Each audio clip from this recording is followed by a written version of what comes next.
December 17, 1917. Canada votes Union. English voters solid for the Union, French for Laurier. Borden is re-elected as Prime Minister. One historian has called it the most bitter election in Canadian history. It was about one thing: conscription. July 6, 1917. Canada's Parliament is passing through the most momentous night in its history, wrote one reporter of the day. The conscription bill comes to a vote.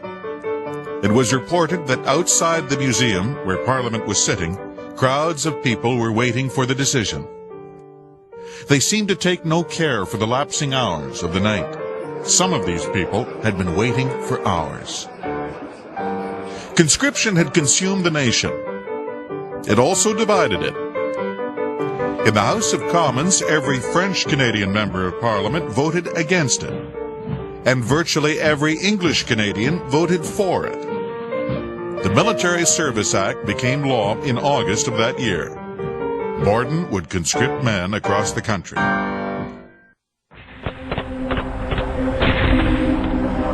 The Great War, Hell on Earth, had raged on for 3 years. Canada's losses were incomprehensible. 10,000 casualties at Vimy in one day. Canada was in desperate need to send more soldiers. For Borden, conscription was the only answer. In Quebec, people were outraged. It led to violent demonstrations. Quebec nationalist Henri Bourassa voiced the opinion of many Quebec people. Canada had no business in a blatantly imperialistic European war. The leader of the opposition, Wilfrid Laurier, was convinced that conscription would tear the country apart. Is it not true that the main reason advocated for conscription, not so much publicly as privately, not shouted but whispered, is that Quebec must be made to do her part, and French Canadians forced to enlist compulsorily, since they did not enlist voluntarily? 25 Liberal MPs did not agree. They crossed the floor and joined Borden to support conscription. By the summer of 1917, an election was imminent. Borden was fearful the conscription issue would defeat him at the polls. Quebec was not the only province that opposed conscription. The large immigrant population in the West and the rural population in Ontario were against conscription.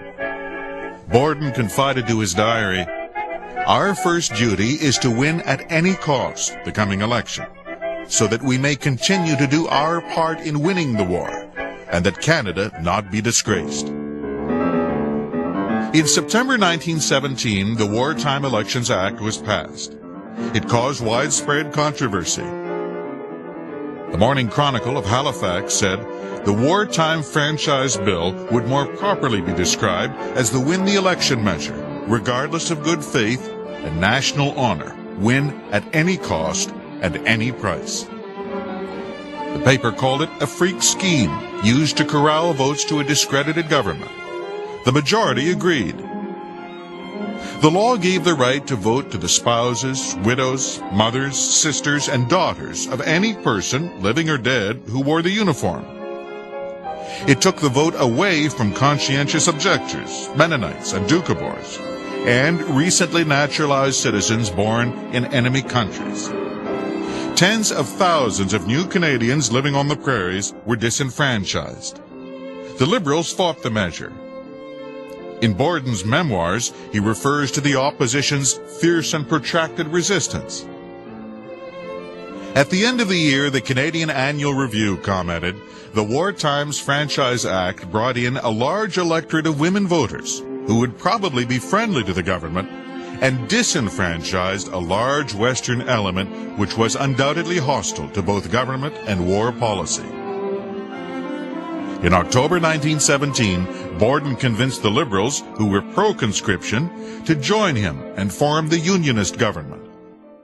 He then dissolved Parliament, and an election was called for December 17, 1917. An election which pitted government candidates, running as the Unionist Party, against the anti-conscription faction of the Liberal Party, which ran under the name Laurier Liberals.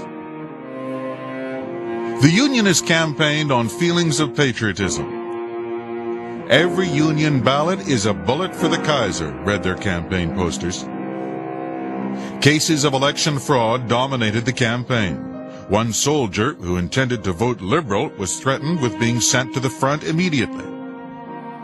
Laurier had the support of Henri Bourassa in Quebec. Outside of Quebec, the Liberals faced a different situation.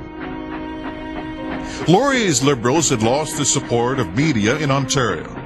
English-speaking newspapers openly advocated voting for the Union government. On Election Day, headlines read, "Cast your vote today for Union government. Remember your husbands, your brothers, your sons in the trenches, and vote for them today."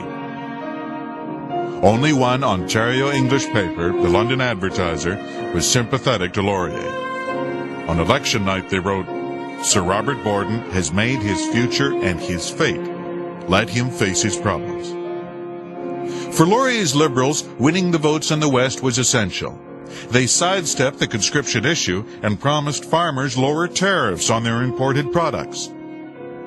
The women's vote became an important factor in the months leading up to the election.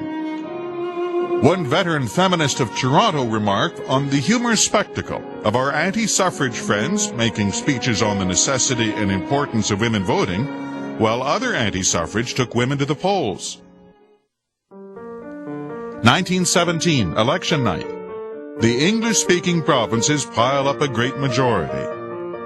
The West elect 1 to 3 more opposition. The Unionist gains an overwhelming majority. Laurier gets 62 seats in Quebec, the Unionists 3. Canada votes Union.